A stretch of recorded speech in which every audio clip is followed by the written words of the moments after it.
What up, though? And welcome to Lunchtime Detroit Lions Talk. We're brought to you by Lions Station Unite. I got on that shirt, Respect the Roar. You know how we do it right here on Detroit Lions on the Prowl. Your home for Detroit Lions news and rumors. Now, we're going to continue our season in review of the Lions 2021 season. But this time, we're doing what? The defense, baby. It's time to take a look at that defensive group, Aaron Glenn's crew. Man, it's going to be a good show. My man Mike going to kick that thing off. Then LL gonna take them, and he gonna kick it off with the defense as an overall, and he gonna talk about those interior defense and linemen.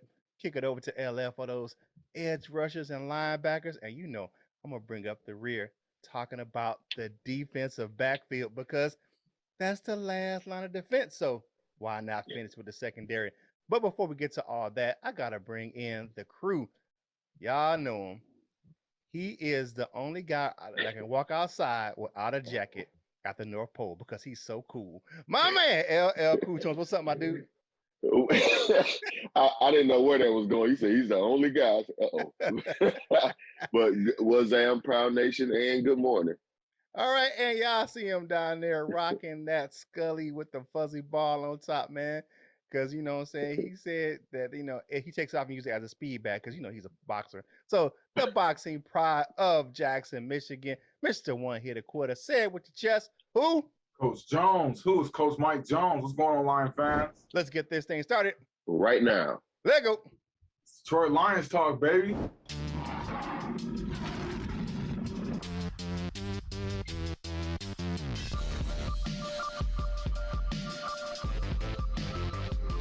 We're going to get up, and on the way up, we're going to bite a kneecap off. Yes, sir. We in the deep. Welcome back to the show, everybody, on this What Up, Though Wednesday. We're going to start this one out with our guy, Coach Mike Jones. Hey, what's going on, people? So we here to talk about the defense today. The defense, I'm not going to do all sunshine and rainbows because that run defense was awful. It was awful for about 13 out of 17 games this year. It was horrible. But they did grow. They did have a little success here and there. So I'm not too hard on defense. Plus, we had a few, young guys in there, a few rooks in there. So they're learning the ropes and everything like that. Then look at our outside linebacker core, which will be covered by LL. We had a little success getting to the quarterback. Pass rushers was on point in the D. So we're gonna get to that, man. My linebackers, the true linebackers, that's a question mark right there. You want to tell me about that because I don't know what the hell going on in Detroit. And then the bright spot of the defense is the secondary. I believe the secondary we found cornerbacks. I found a corner. I found another corner. Right. we was just pulling corners out our ass, man, and man, it was cool, man, and that's mainly because of Aaron Glenn. He's a former defensive back. He played, all his Pro Bowl years for the Jets and the Texans. So, it's only right that, he would have the DBs playing the best, which is why I didn't understand why Court Underland had his problems. But just saying that all in all, the defense is pretty good. We had our bright spots. We had definitely people who stepped up. We had our struggles. So, what y'all got to say about the defense, man? The defense came into its own throughout the season. They had bright spots. They had some lulls. But if you look at it, we were young, and that was really the theme of the defense this year. We had a youth movement. Of course, we had the veterans like Michael Brockers, but you had Aleem McNeil, you had Levi Enrique up front. The young guys, you had Julian Okwara step up when his brother went down, making some plays. That youth movement, he's only a second-year player. And of course, that secondary, undrafted free agents all over the place, first-year players, practice squad players, popcorn vendors coming onto the field playing corner. We just had a whole bunch of young guys. And then, of course, we cannot forget about the young linebacker, Derek Barnes, coming in, stepping up when needed. And then a couple of guys that I didn't know who the hell they were coming in. Josh Woods, I believe his name is. You looking at that guy like that. Anthony Pittman playing some spot duty due to injury. So you look at the linebacker core and just the defense as a whole. It was just a youth movement, and I think that we're gonna get younger and even with more talent coming up in the next couple of years. I believe in Brad Holmes, but I believe Aaron Glenn is building something good and solid here in Detroit. And I'll talk about the secondary when when we get into that. But what you got, LL? How do you think the defense performed over the year?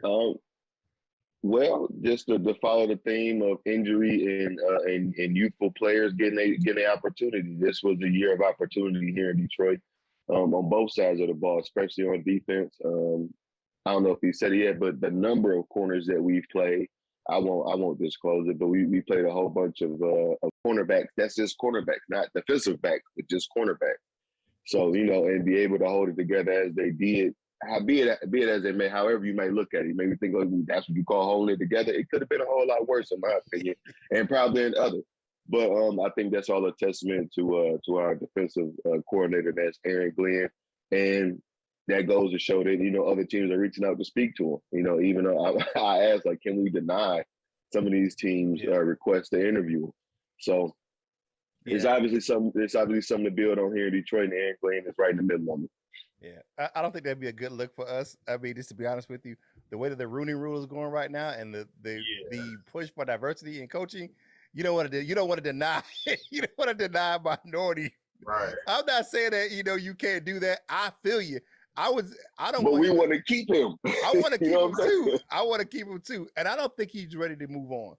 So I don't think he's ready to go anywhere. Because you think about this, I think he's one of those guys who he wants his experience. He's already said that he wants to be the best defensive coordinator or the best coordinator that Detroit's ever seen. So I don't think he's ready to move on just yet. If that money talk to him, though, man. That's what I'm saying. That's what I'm saying. I don't know if I'm going to be the defensive coordinator. Would you say $5 million?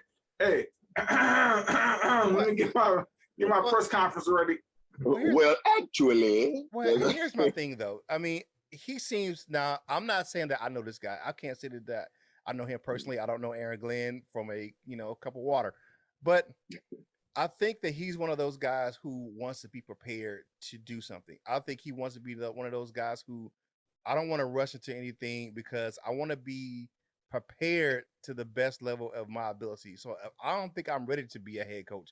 Let me get this defensive coordinator thing down. You know what I'm saying? Because there's a difference between he was a secondary coach in New Orleans. Now he's a defensive coordinator. I think he wants that natural progression where he does one job, he does another job good, and then he takes the head coaching job. I think that's the kind of nature of him. Now, I don't say it. Now, I say I don't know him, but that just seems the type of person that he is, that he's very meticulous in his thing, and he wants the good order nature of the natural progression of being a defensive back coach, a defensive coordinator, and then the head coach. And I think he wants to get it down as a defensive coordinator first before he takes the next step. But hey, like you said, money talks and BS walks. So I mean, we'll see if that's now. Talk to me about those interior defensive linemen, my man, Coach Mike. Yeah, so we're gonna get into these interior D linemen. First of all, the Rook, Liam McNeil. Shout out to him, man. He did everything he was supposed to do this year. Being that force in the middle. Although I know I'm about to, I do think that Detroit Lions were running the wrong scheme up front. Just from the stop and the run standpoint, I personally was thinking this to myself, which I kept away from it because I don't want to get into debates with people during the season. I'm like, I'll wait till after the season. You know what I'm saying? So that, But, my overall, I would have put Liam McNeil, who everybody knows, I don't know if everybody knows, but he was a high school fullback or running back. And, so he's a little more athletic than people think he is. And they see that big man. I would have put him at a 2-tech. Okay? And I would have put John Pennicini shaded as a 0-tech on the nose on the backside of the defense. And I would have done that in the four-man down line, and I would have had Austin Bryant, Charles Harris, Julian Okora, Romeo Okora, when he was, before the injury, I would have had them competing, and I would have been seeing it whether they were better at outside linebacker or straight pass rushing defensive end in the 4-3, because that way we would have had more success stopping the run. I don't think anybody's running the ball on the Liam McNeil and John Penderson. Like I just think with the run is shut down. So that's the little difference I would have did in that. But of course, Aaron Glenn comes from that 3-4 scheme. He played it with the Jets. He played it with the Texans. Those were his Pro Bowl years. So he's comfortable with that scheme. So I don't knock it. But also Michael Brockers. He had his ups and downs. Michael Brockers, we don't really expect to be like an all-star Pro Bowl caliber player at this stage in his career. We expect him to come in and kind of be a mentor and kind of show these guys how to play and things like that. Levi Enrique, he had his struggles this year. Ooh, that boy had his struggles. I think the main reason why is because Levi Enrique is a pass rusher. I think Levi Enrique is a pass rushing 3-tech, or he can slide out to defensive end. I don't think he's a run stopper. Not in the NFL. I don't think he's a true run stopper. So Liam McNeil, the nose tackle or the defensive tackle or the D ends in that 3-4 scheme are run stoppers. Nothing else. No more. The outside linebackers are the pass rushers in that 3-4 scheme. And I just don't think that he really is built in the NFL just to be a run stuffer. I think he's more of a pass rushing defensive tackle in the 4-3. I think he's a 3 technique in the 4-3. So all in all, though, I wish I would have seen John Penderson on the field a little bit more. Like I said, I would have liked to have him shaded on the nose, on the center, man, and everybody kind of grew. This was a learning thing this year. So, all in all, we take it for what it's worth with a grain of salt, and, next year we'll see what they build. No, okay. All right. Hey, I'm feeling that, definitely. If you like the video, share the video, comment on the video. You know what we're doing. We're on that march to 4,000. So get on the bus, Gus. Get on the train, Wayne. Get on the ride, Clyde. And, click the subscribe button. It's free. It's free. If you need more free, it's free 99.53 cents. You can't even get it at the Dollar Tree because, you know what I'm saying? It's free. So, all right. So, for the fabulous good topic for today is give us your thoughts on the defense. We want to hear from you guys. And you know how we do it. We pick 6 comments from the show that's down when you leave it, and we read them on the next episode. So go ahead and do that thing. We really appreciate you right here on Detroit Lions on the Prowl. If you get some new gear, new you, go over to fanatics.com. They're running the sale right now up to 65% on select items and free shipping. So go over to fanatics.com. The link in the description, and a portion of other proceeds from that link go to help us grow the content on this channel. Man, now it's time for us to go ahead and switch gears and go to the next level of the defense. We're talking about those linebackers, baby. And who better to talk about that than our office linebacker himself, my man, LL Cool Tony. All right, what you got on those linebackers, my dude? Hey, I used to. What was his? Is it Terry Tate? I used to Terry really Tate. want to be him. I used to want to be Terry Tate, the offensive linebacker. That is a callback for your behind. Thank you for that, Kurt. But just looking at the outside linebackers and inside linebackers, Lions defensive coordinator Aaron Glenn came over from the Saints to join Dan Campbell here in Detroit. It paid off on both sides. Glenn kept the defense full of no names, rookies, and free agents together and playing well most of the year. The defensive stats are a bit skewed due to a handful of blowouts this year, as Mike mentioned. But in most games, the defense kept the Lions in games.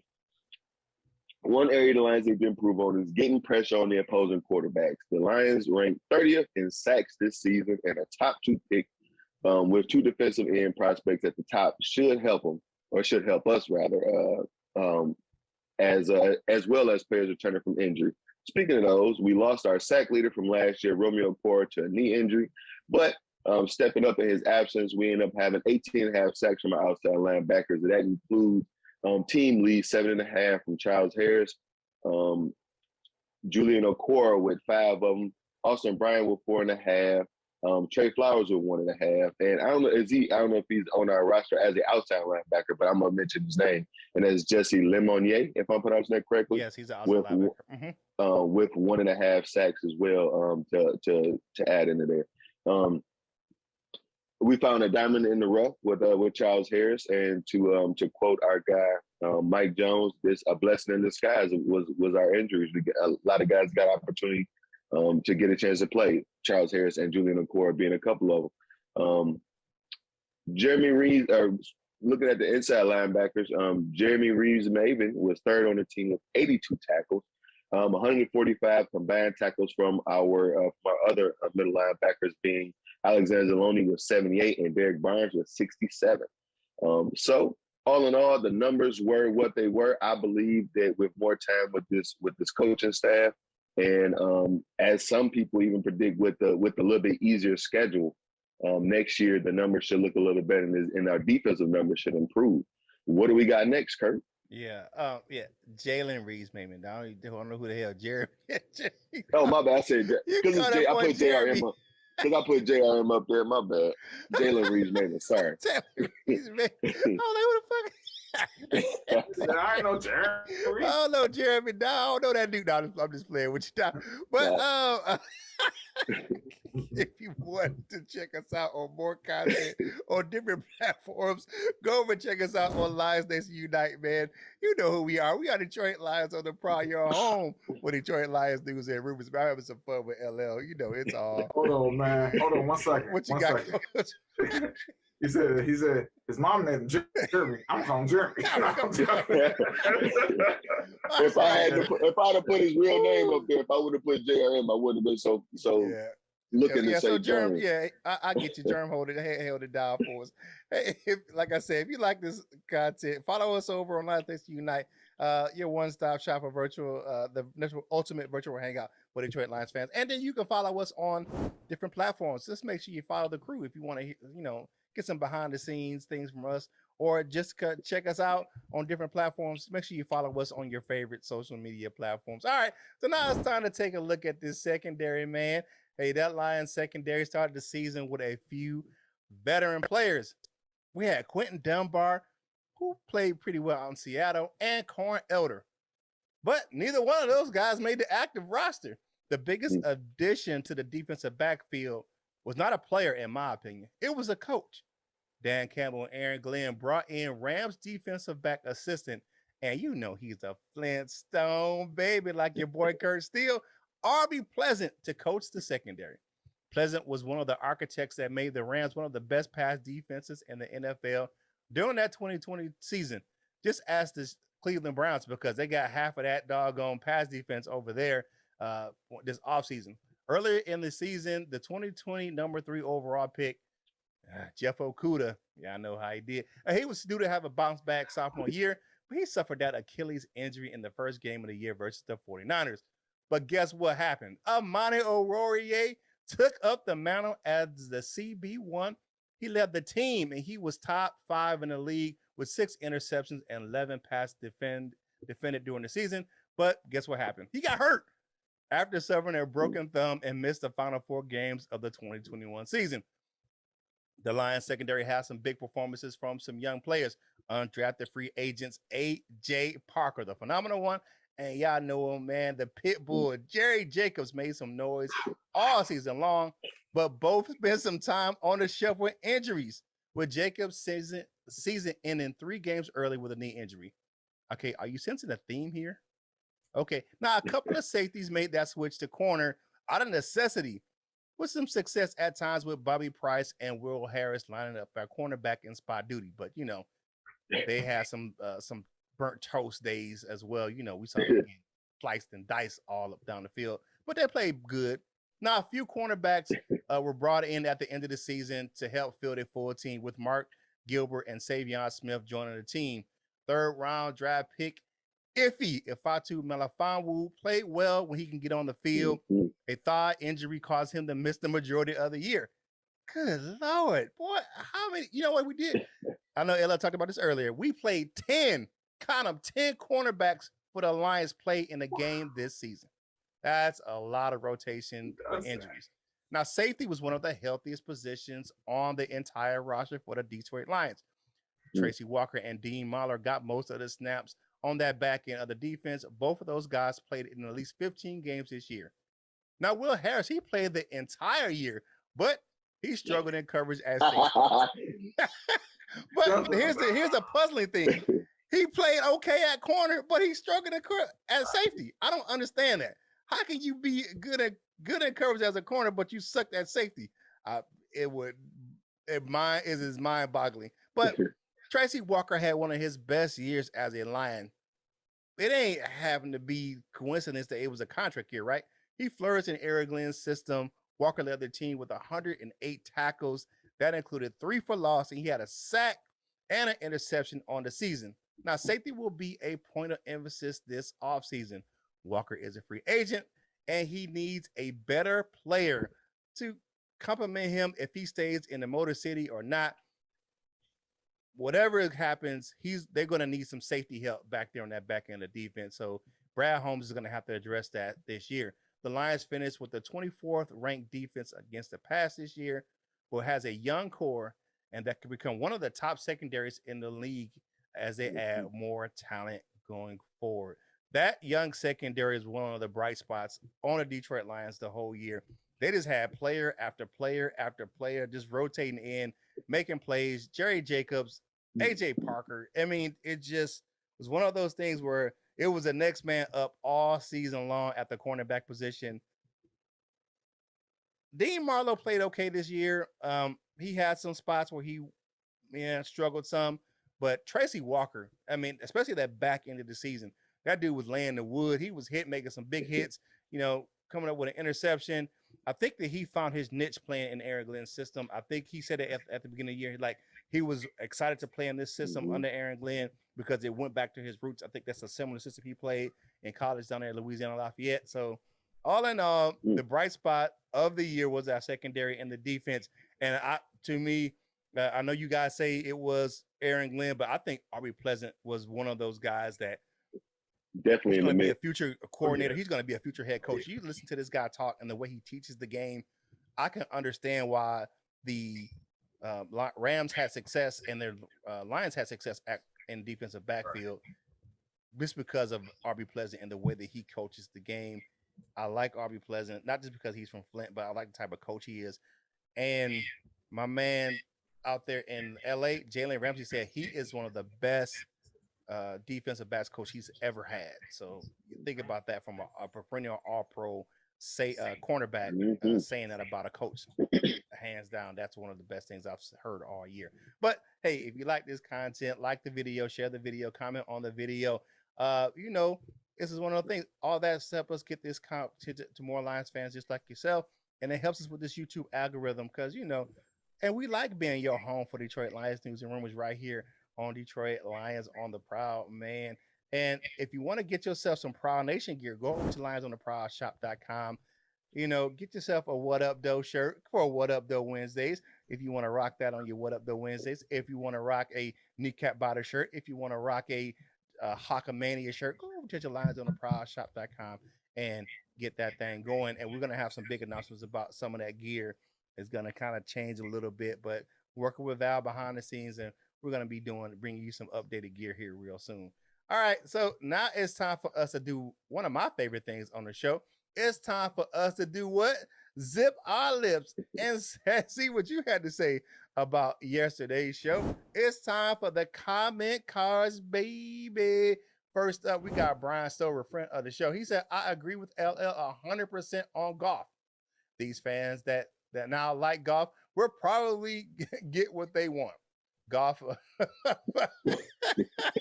for their future quarterback.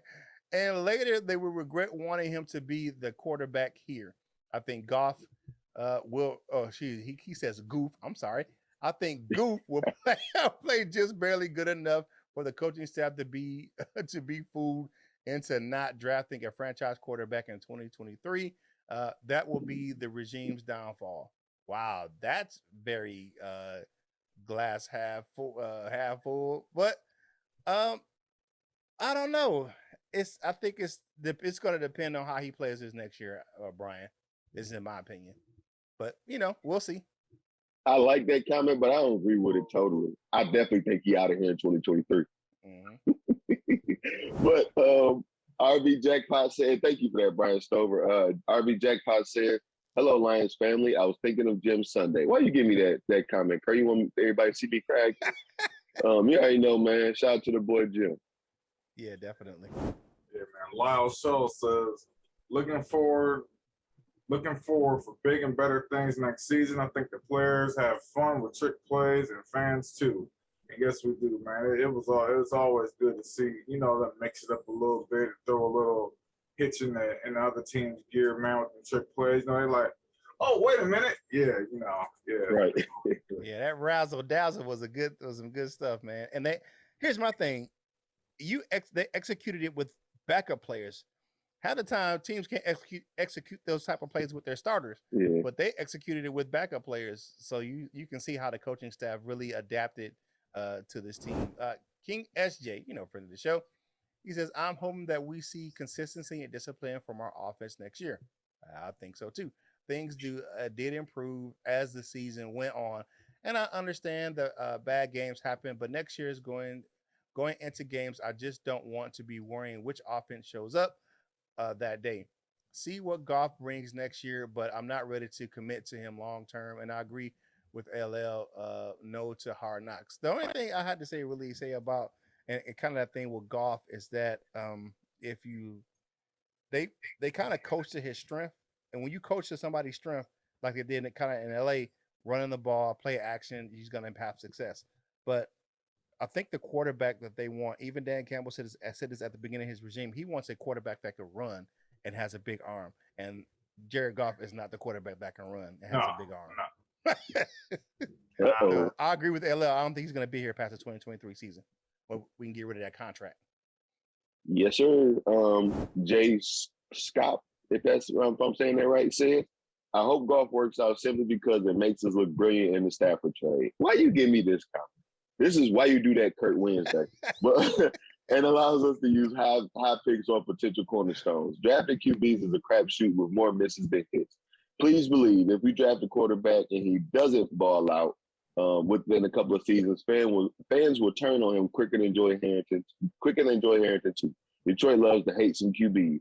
I am one of them. Even though I didn't hate Joy Harrington, I super hated Stafford in the beginning. I did not hate him in the end. And I really hate Jared Goff right now. Well, I hated Jared Goff more in this season than I do now. But I'm waiting for him to leave. How can you hate a man with no talent on the team, man? Come on. Because he wasn't throwing it to the talent that we did have. It don't matter if it was me, you, and Kurt out there. He was throwing it to the wrong people. If I'm staying there wide open, he throw it on 4th and 1 to the sideline out of bounds. What you doing, man? All right, I feel you, man. Craig Tingley says, one thing I will say, with all the trick plays that the offense is able to complete, I think that shows good discipline due to the complexity that it takes to pull them off. Dan had them ready to play in those situations.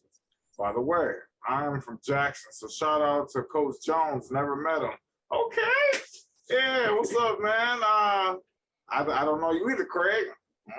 But hey, man, if I see you around town, man, what's up, man? Kind of say, hey, what's up, man? I'm Craig, man. I watch the show.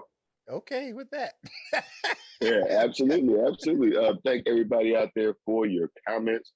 Big shout out to Derek Burbick, Turner C. Burley, Lyle Shaw, Michael Lewis, DET Fan Man, John Robinson, Tristan Williams, Wasted Youth, Mike Taft, Cassandra Braden, Doug Prince 72, Joseph Murdoch, John Martin, Dag the Gurr. They all left comments over the last 2 days. Thank you all for your comments. Of course, throughout the show, leave comments. We'll pick 6 of them to go on the next show. But we're going from there over to everybody's favorite segment of the show, and that is the Dessert with your man, Kurt. All right, Dessert with your man, Kurt is brought to you by Delightful Bites, custom cookies and desserts for any occasion. If you like how they look, you'll love how they taste. Delightful Bites. Get your cookie on. Now, the Dessert with your man, Kurt, is more awards and hard work coming from some of our young players. Penny Sewell, you know how I like to say his name, like a country dude, and Ali McNeil were named the PFF's 2021 All Rookie Team. Man, that's a big award for those guys.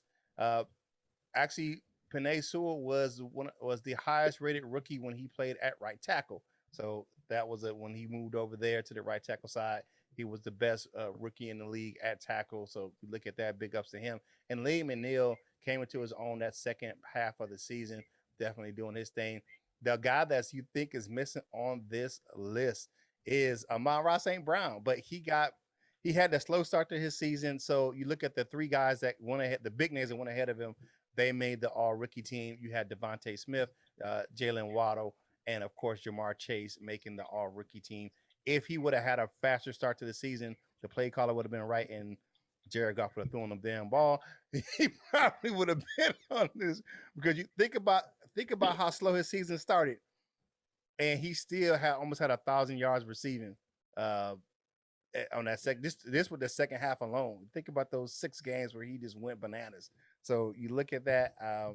But again, for the 4th straight week and 5 out of 6 weeks, he is up for the NFL Rookie of the Week again. I think the last time I looked at the voting, he was up 74%. So he may have the chance to win it though on the final week of the season, where he is up again for the NFL Rookie of the Week. Well, I know he won the NFL NFC Rookie of the Month for the month of December. So hopefully we can get him that Rookie of the Week award, that more hardware for the young player, the Sun God. He definitely did his thing. He showed out in front of his parents on Sunday. So, and I'll just give a shout out to his parents. They're rocking some cool jerseys, what I'm saying? That kind of, the Green Bay mixed with the Lions and the 14 and the 19. So shout out to his parents, man.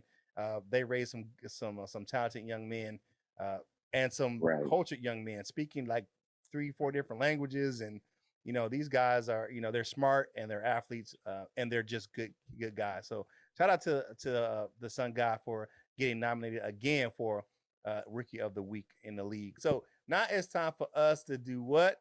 Go ahead and go over and take a quick one over to the Wall of Fame. Today, we got the Latino Leo on that bronze member board, Justin 10K, Bo Gagrius, John Kappa. Go check his content out over there on his channel. And my man, the Flintstone, Jimbo G.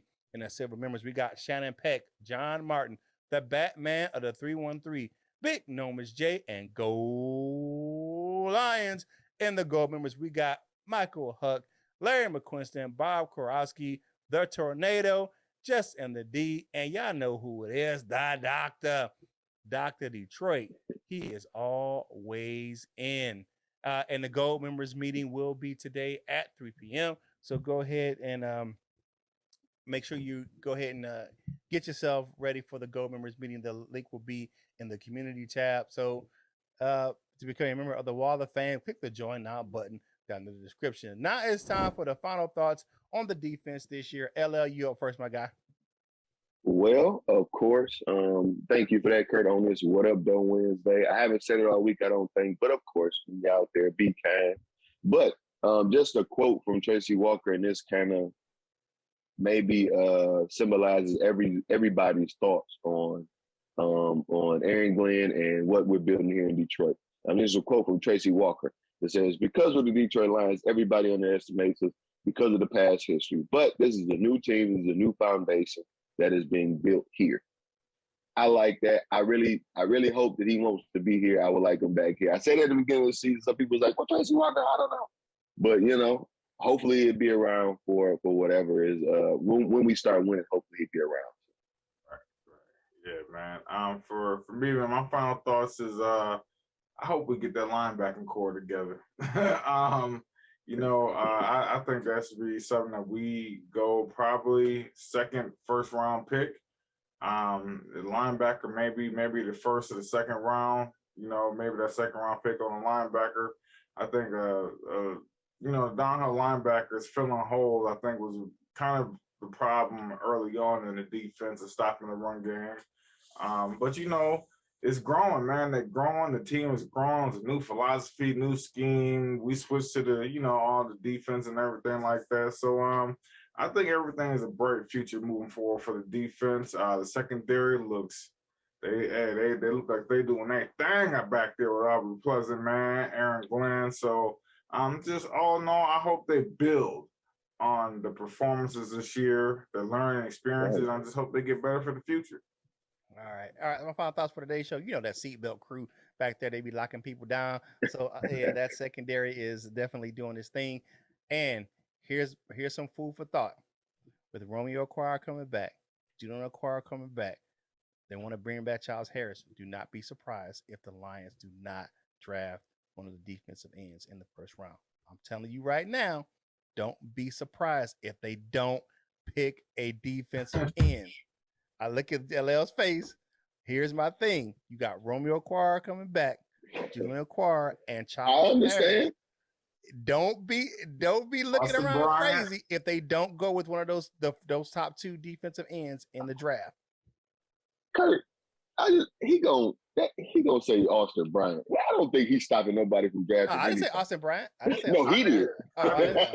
Yeah, but I'm just telling you, don't be surprised. Don't be surprised if the Lions go one of those top end secondary picks in the draft, where they're going to go safety or Kyle Hamilton or something like that, or they trade back if they able to. Someone wants one of those guys, and they come up and get them, and Brad Holmes trade back for more trade capital. I'm telling you right now, don't be surprised. With that being said, man, you know it's hump day, baby. So let's go ahead and we got to finish that whatever you ate for lunch, that sandwich, them chips, whatever. Get them crumbs off your face. Finish your drink and get back to work, baby. And whatever you do in life, you got to boss up, ball out, and be the best version of you that you can be. For my fellas, Coach Mike and LL, this is Curt Steele, and we will holla at you real soon. We love you, Jim.